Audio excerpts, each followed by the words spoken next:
नमस्कार, मैं हूं राकेश कुमार। आप देख रहे हैं मत अभिमत। नगर निकाय चुनाव जो प्रथम चरण का था वो संपन्न हुआ, उसका रिजल्ट निकला।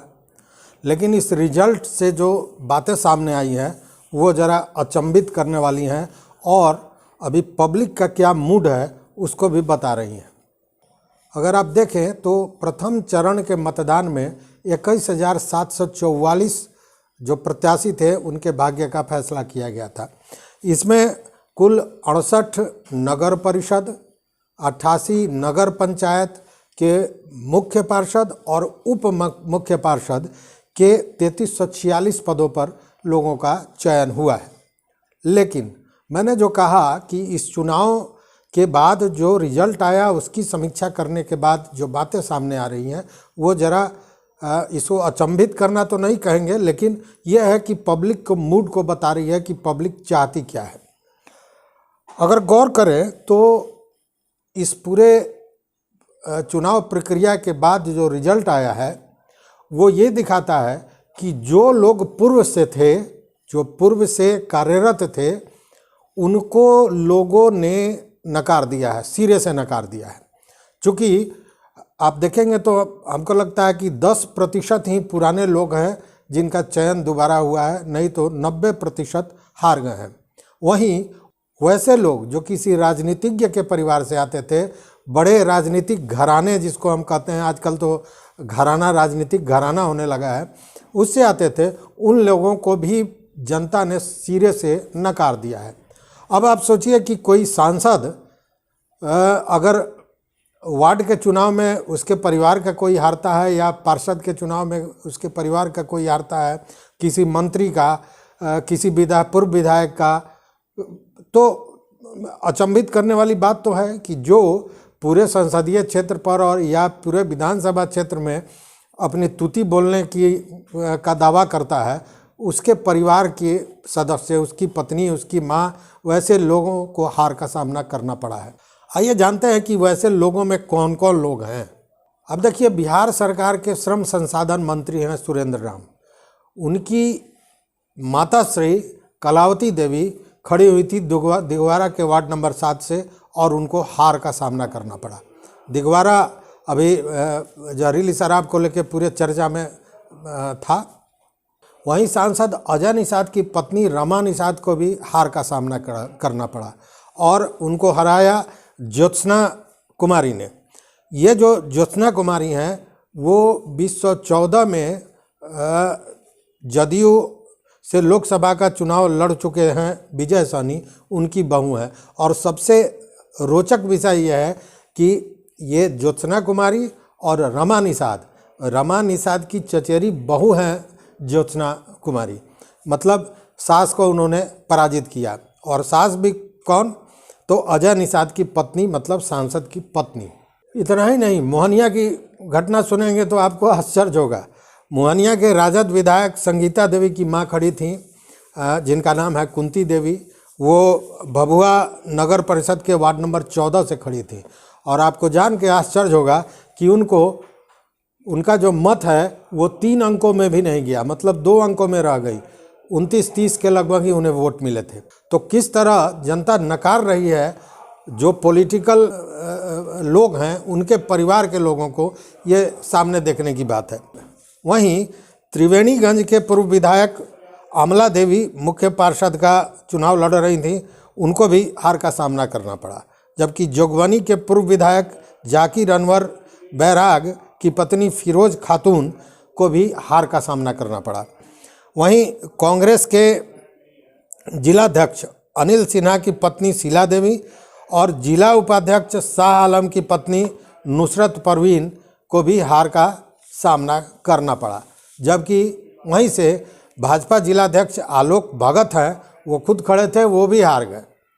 तो इस तरह आप देख रहे हैं। दूसरी बात अब देखिए कि बांका में कटोरिया के पूर्व विधायक पप्पू यादव की पत्नी, जिनका नाम बेबी यादव था, उनको भी हार का सामना करना पड़ा। भागलपुर में भी अगर आप देखेंगे तो ये सिलसिला जो है सो केवल एक जगह का नहीं है, लगभग सभी जगह पुराने लोगों को तो हार का सामना करना पड़ा ही है। लगभग 90% पुराने लोगों को जनता ने नहीं चुना है। वहीं जो पॉलिटिकल पार्टी या पॉलिटिकल नेता थे, उनसे जुड़े हुए जो लोग, उनके परिवार के लोग, उनके संबंधी जो लोग खड़े थे, उन लोगों को बुरी तरह हार का सामना करना पड़ा है। लेकिन इसमें कुछ एक्सेप्शन भी है, कुछ अपवाद भी है। किशनगंज भाजपा के जो जिलाध्यक्ष हैं सुशांत गोप, वो वार्ड सदस्य के रूप में चुन लिए गए। वहाँ जनता ने उन्हें स्वीकार किया। वहीं गोपालगंज में पूर्व मुख्य पार्षद थे हरेंद्र चौधरी, जो दूसरे बार चुने गए, जबकि कटिया के पूर्व विधायक किरण राय के परिवार के हैं राजेश कुमार राय खड़े थे, जो 5वें बार चेयरमैन के रूप में चुने गए। कहने का मतलब है कि जनता ने बदलाव के मूड को इस बार दिखा दिया है। इसलिए वैसे लोग जो किसी राजनेता के परिवार से आते हैं और उनके नाम पर वोट मांग रहे हैं, उनके लिए कहीं ना कहीं खतरे की घंटी है। और वहीं वैसे लोग जो पूर्व से पार्षद रहे हैं, मुख्य पार्षद रहे हैं, उप मुख्य पार्षद रहे हैं और फिर चुनाव में आए हैं, उनको भी बड़ी मशक्क़त करनी होगी जीत की। अगला दूसरे चरण का जो चुनाव होने वाला है वो 28 दिसंबर को होने वाला है। पूरी तरह से जो है सो प्रचार प्रसार में लोग लगे हुए हैं। हालांकि आपको इस बात को भी जानकर हैरानी होगी कि वो लोग, जब हम लोग बात कर रहे थे कि नगर निकाय चुनाव रुक सकता है, हालांकि एक तरह से कहा जाए कि अभी भी डोल ड्रम में है, सुप्रीम कोर्ट ने इसकी सुनवाई के लिए जनवरी में तिथि दिया है। और तब सुनवाई होने के बाद क्या करती है कोर्ट का, क्या फैसला आता है, ये बड़ा अहम होगा। क्योंकि ट्रिपल टेस्ट के लिए जो अति पिछड़ा आयोग बनाया गया था बिहार सरकार द्वारा, और जिसके सर्वे के आधार पर ये चुनाव कराया जा रहा है, उसी को सुप्रीम कोर्ट ने नकार दिया था। लेकिन बावजूद बिहार सरकार या चुनाव आयोग का ये कहना था कि सब सही हो रहा है और उसने चुनाव कराया। इसको लेकर भी लोग पिटीशन लेकर पहुँचे थे सुप्रीम कोर्ट में, जो सुनील कुमार हैं याचिकाकर्ता। लेकिन वहाँ सुप्रीम कोर्ट ने ये कहा कि हमने ऑलरेडी तिथि दे दी है, और अगर हमारी बात को, हमारे फैसले को बिहार सरकार या चुनाव आयोग नहीं मानती है, उस स्थिति में हम कुछ नहीं कर सकते हैं। जब हम सुनवाई करेंगे तब देखेंगे कि पूरी प्रक्रिया का अनुपालन किया गया है कि नहीं। अगर नहीं किया गया है तो फिर सारा अधिकार हमारे पास है। तो कहने का मतलब है कि कहीं ना कहीं फिर क्या, शुरू से ही इस पर जो एक तरह से बादल छाया हुआ है। लेकिन आश्चर्यजनक बात यह है कि वो लोग, जो लोग हारे हैं, अब इस बात के लिए की तैयारी में है, या यूं कहे कि इस बात के इंतज़ार में है कि सुप्रीम कोर्ट का क्या फैसला आता है। उनको लगता है कि शायद फैसला अगर विपक्ष में आएगा, मतलब विपक्ष का मतलब अगर चुनाव ये रद्द होता है, उस स्थिति में दोबारा अगर चुनाव होता है तो फिर एक मौका उनको लगेगा, और इसलिए वो लोग अब उस इंतज़ार में हैं।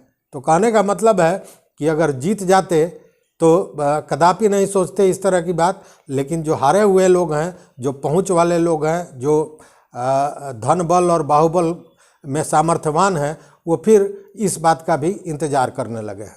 तो कहने का मतलब यह है कि जो लोग राजनेता या राजनेता के नाम पर या उनके परिवार के लोग हैं, उनके लिए ये जो है सो लोहे के चने चबाने जैसा स्थिति अभी बनी हुई है।